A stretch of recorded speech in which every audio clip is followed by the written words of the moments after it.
देख रहे हैं नेटवर्क 33 राजकुमार के साथ। तो चलिए बढ़ते हैं आज की कहानी की ओर। दोस्तों, बहुत पुरानी बात है जब मनोज अपने गांव में अपने परिवार के साथ रहता था। वो अपने पड़ोस की लड़की रिया से बहुत प्यार करता था। रिया भी मनोज से बहुत प्यार करती थी, पर रिया के पापा को मनोज बिल्कुल भी पसंद नहीं था, क्योंकि मनोज कोई भी काम नहीं करता था। वो बस दिन भर अपने घर के अंदर ही रहता था, इसलिए रिया के पापा को मनोज पसंद नहीं था। मनोज अपने मम्मी पापा और बड़े भाई अरुण और छोटी बहन तान्या के साथ रहता था। एक बार जब मनोज के मम्मी पापा और बड़ा भाई कहीं पर बाहर गए थे, तो वापस आते वक्त उसकी गाड़ी का एक्सीडेंट हो गया और मौके पर उसकी मौत हो गई थी। और उसके बड़े भाई का भी एक हाथ टूट गया था। अब उनके घर में कमाने वाला कोई भी नहीं था। तब मनोज ने तय किया कि वो शहर जाकर कोई नौकरी करेगा। तभी वो कुछ दिनों में ही शहर के लिए निकल गया। बहुत कोशिश करने के बाद उसे एक कंपनी में जॉब मिल ही गई। वो हर महीने अपने गांव पैसे भिजवाता रहता, क्योंकि गांव में उसका बड़ा भाई और छोटी बहन जो रहती थी। मनोज अपनी बहन और भाई से फ़ोन पे बातें भी करता था, पर उसे गांव गए भी अब काफ़ी समय हो गया था। तभी वो छुट्टी लेकर जाने की काफ़ी कोशिश करता था, पर काम ज़्यादा होने की वजह से उसे छुट्टी नहीं मिल पाती थी। अब उसे पूरे 2 साल हो गए थे वहाँ पर काम किए हुए। एक दिन शाम को उसके भाई का फ़ोन आया और वो कहने लगा कि उसकी बहन निशा की मौत हो चुकी है। ये सुनकर तो मानो उस पर आसमान सा टूट पड़ा। उसने ये सुनकर गांव जाने का सोचा और उसी दिन वो गांव निकल गया। वो शाम को 8 बजे ट्रेन से उतरकर बस में बैठ गया था। बस में बैठने के बाद उसने जैसे अपने गांव का नाम कंडक्टर को बताया, तो बस कंडक्टर उसे ऐसे देखने लग गया मानो वो भूत हो। बस वाले ने मनोज को उसके गांव के 10 किलोमीटर दूरी उतार दिया। तो मनोज ने उससे पूछा कि मेरे गांव तो बस जाती ही है, तो आप क्यों नहीं जा रहे हो? तो बस कंडक्टर बोला कि हमारी बस इससे आगे नहीं जाती, क्योंकि हमें जिंदा रहना है, आपके गांव जाकर मरना नहीं है। मेरी मानो तो आप भी वापस चले जाओ। ये सुनकर मनोज को कुछ समझ में नहीं आया, पर उसने बस कंडक्टर की बातों पर इतना ध्यान नहीं दिया और दूसरी बस ढूंढने लग गया। पर काफ़ी देर तक ढूंढने के बाद भी उसे कोई बस नहीं मिली और रात भी अब काफ़ी हो गई थी। तभी वो अपने भाई को बार बार फ़ोन लगा रहा था, पर उसका फ़ोन लग ही नहीं रहा था। और तो और उसके गांव की तरफ एक भी बस या ऑटो नहीं जा रही थी और ना ही कोई इंसान पैदल जा रहा था। अब वो लगभग अपने गांव के पास पहुंच गया था, पर अब भी उसे कोई इंसान या जानवर नहीं दिखा। उसे कुछ समझ ही नहीं आ रहा था कि ये हो क्या रहा है। उसके गांव के बाहर तो लोग रात को भी नजर आते हैं, और आज तो एक भी इंसान बिल्कुल भी दिखाई नहीं दे रहा था। फिर वो कुछ देर में अपने गांव पहुंच गया, पर गांव पहुंचते पहुंचते उसे काफ़ी टाइम लग गया था। अब तो लगभग रात के 11 बज गए थे। वो जैसे ही गांव पहुंचा तो उसने जो देखा वो देखकर तो मानो उसके होश ही उड़ गए। उसके तो पैरों तले ज़मीन ही खिसक गई थी। उसे कुछ समझ में नहीं आया कि ये हो क्या गया है, क्योंकि गांव एकदम वीरान पड़ा हुआ था, मानो यहाँ काफ़ी सालों से कोई रहता ही ना हो। पर कल ही तो उसकी बात उसके भाई से हुई थी, तब तो सब कुछ ठीक था और उसने बताया था कि निशा की मौत हो चुकी है और रिया की भी शादी हो रही है। पर यहाँ तो शादी जैसा कुछ भी नहीं लग रहा था। रिया के पापा गांव के सबसे बड़े जिम्मेदार थे, तो अगर उसकी शादी थी तो काफ़ी धूमधाम से होनी चाहिए थी। पर यहाँ तो ऐसा कुछ भी नहीं था। और जब वो अपने घर की तरफ बढ़ने लगा तो अजीब सी आवाज़ें आने लगी, और वो जैसे जैसे गांव बढ़ा तो ऐसा लगने लगा कि उसका गांव जैसे कोई शमशान घाट हो। चारों तरफ अंधेरा ही अंधेरा और अजीब अजीब सी आवाज़ें आ रही थी, और पूरा का पूरा गांव वीरान पड़ा हुआ था। ये सब देखकर मनोज को कुछ भी समझ नहीं आ रहा था। और जब वो अपने घर के पास गया तो उसने जो देखा वो देखकर तो वो हैरान रह गया। उसने देखा कि उसका घर पूरा टूटा हुआ पड़ा था। उसके घर के बाहर कंकाल पड़े हुए थे, और अब तो ये सब देखकर उसे डर सा लगने लग गया था। वो थोड़ा थोड़ा समझ गया था कि यहाँ कुछ ना कुछ तो हुआ है, पर अभी भी उसे एक बात परेशान कर रही थी कि इस गांव की हालत देखकर तो ऐसा ही लग रहा है कि ये काफ़ी सालों से ऐसा है। पर कुछ दिनों पहले तो उसकी बहन से उसकी बात हुई थी, और कल भी उसके भाई से बात हुई थी। तभी वो गांव के बाहर की तरफ जाने लगा और तभी उसे एक आदमी दिखा और उस आदमी को देखकर वो उस आदमी की तरफ गया और उससे वो पूछने लगा कि आप कौन हो और ये गांव की ऐसी हालत कैसे हुई। वो आदमी बोला कि तुम इस गांव से चले जाओ वरना तुम भी मारे जाओगे। तभी मनोज ने उस आदमी की बातों पर बिल्कुल भी ध्यान नहीं दिया और पूछने लगा कि आप बताइए कि इस गांव की ऐसी हालत कैसे हुई। तब अचानक से तेज हवाएं चलने लगी और चारों तरफ धूल उड़ने लगी। फिर थोड़ी देर में हवा इतनी तेज चलने लगी कि चारों तरफ धूल के कारण कुछ भी दिखाई देना बंद हो गया।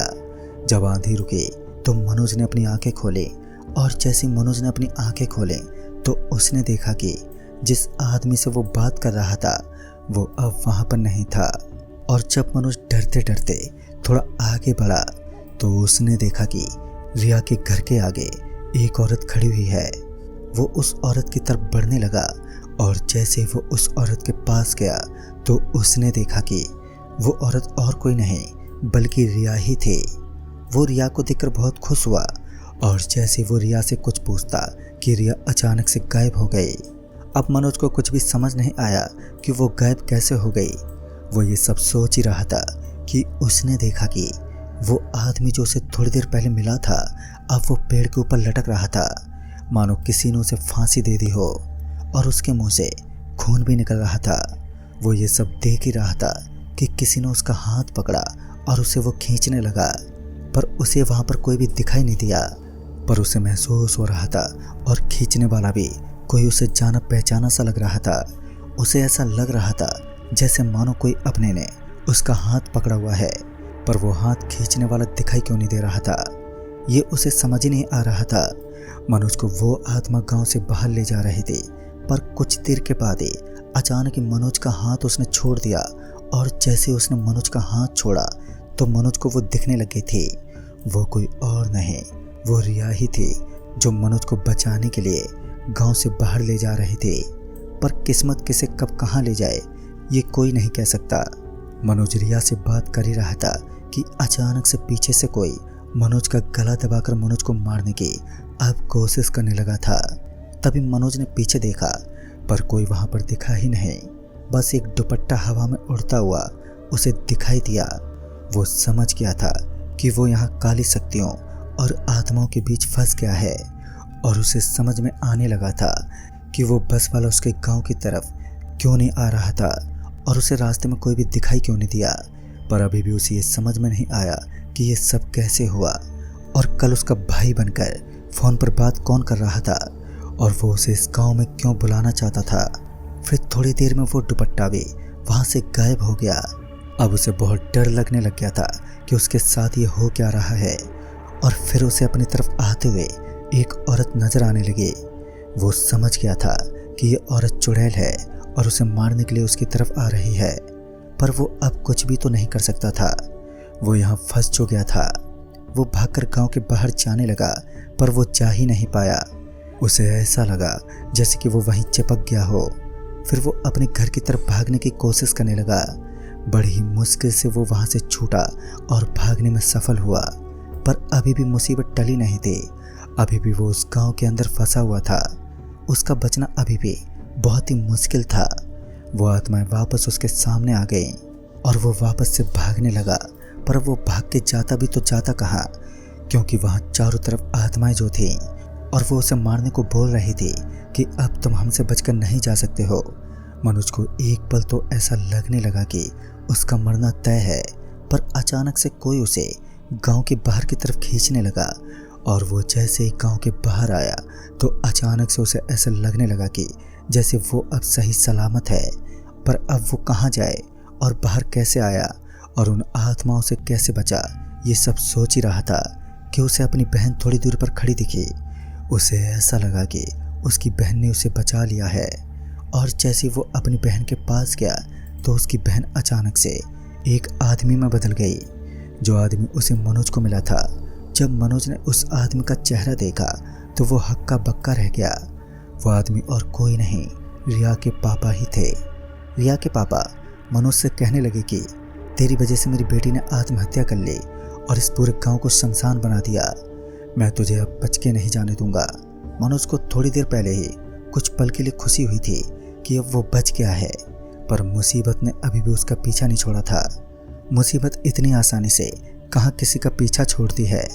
वो आदमी मनोज को मारने की कोशिश करने ही लगा था कि अचानक से पता नहीं क्या हुआ कि वो आदमी वहीं गिर गया। और मनोज जब उसके पास गया तो उसने देखा कि वो अब मर चुका है। मनोज को बहुत डर लगने लग गया था कि ये आदमी अचानक से कैसे मर गया, और ये आदमी थोड़ी देर पहले भी मर गया था तो वापस जिंदा कैसे हुआ। और उसे इस गांव में रुकना अब खतरे से खाली नहीं लग रहा था, पर उसे बाहर जाने का रास्ता भी मालूम नहीं था। वो जैसे तैसे रास्ता ढूंढने लगा और उसे रास्ता ढूंढते हुए एक लड़की दिखी जो उसे रास्ता बताने लगी थी। उसे लगा कि ये भी कोई आत्मा होगी जो उसे मारने आई होगी, पर उसके पास उसके बताए गए रास्ते पर जाने के अलावा कोई और ऑप्शन भी नहीं था। वो उस लड़की के बताए गए रास्ते पर चलने लगा तो वो अंत में उस गांव से बाहर निकल गया। और वो जैसे ही गांव से बाहर निकला तो उसने मुड़कर देखा कि वो लड़की रिया ही थी जो उसे बार बार बचाने की कोशिश कर रही थी। और वो जल्दी से उस गांव से निकलकर बाहर आ गया और घर आकर उसने अपने गांव के बारे में जब इंटरनेट पर सर्च किया तो उसने देखा कि ये गांव पिछले 1 साल से वीरान पड़ा हुआ है। और इंटरनेट पर इस गांव में ना जाने के बारे में भी लिखा हुआ था और इस गांव को एक भूतिया जगह बताया गया है। पर मनोज अभी भी हैरान था कि वो गांव अचानक से वीरान कैसे हुआ और उसके भाई बहन बनकर उससे रोजाना बात कौन करता था। ये सब बात उसके अंदर ही अंदर मानो बहुत परेशान कर रही थी।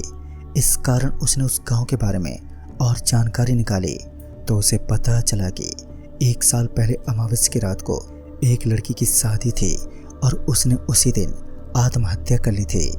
और वो ये शादी नहीं करना चाहती थी और ये बात उसने अपने घर वालों को भी बताई, पर उसके घर वाले माने नहीं। तब वो लड़की अपने सहेली के घर जाकर छुप गई और जब ये बात उसके पापा को पता चली तो उसने उसकी सहेली और उसके परिवार को मार दिया और उस लड़की से ये देखा नहीं गया। इस कारण उसने भी आत्महत्या कर ली और जाते जाते इस गांव को श्राप दिया था कि वो गांव बर्बाद हो जाएगा। और उसके मरने के बाद अचानक से पूरे गांव में आग लग गई और उस लड़की की आत्मा तब से यहाँ पर घूमती है। और कहते हैं कि उस गांव के बहुत सारे लोगों की आत्मा उसी गांव में घूमती रहती है। और जब मनोज ने ये सब सुना और उस लड़की की फ़ोटो देखी तो उसके चेहरे का रंग उड़ गया, क्योंकि फ़ोटो में जो लड़की थी वो रिया ही थी। दोस्तों, ये सब सुनकर तो उसे बहुत दुख हुआ और उसके बाद से उसने कभी भी उस गांव की तरफ मुड़कर नहीं देखा। तो दोस्तों, इस कहानी में बस इतना ही। तब तक के लिए बाय एंड टेक केयर।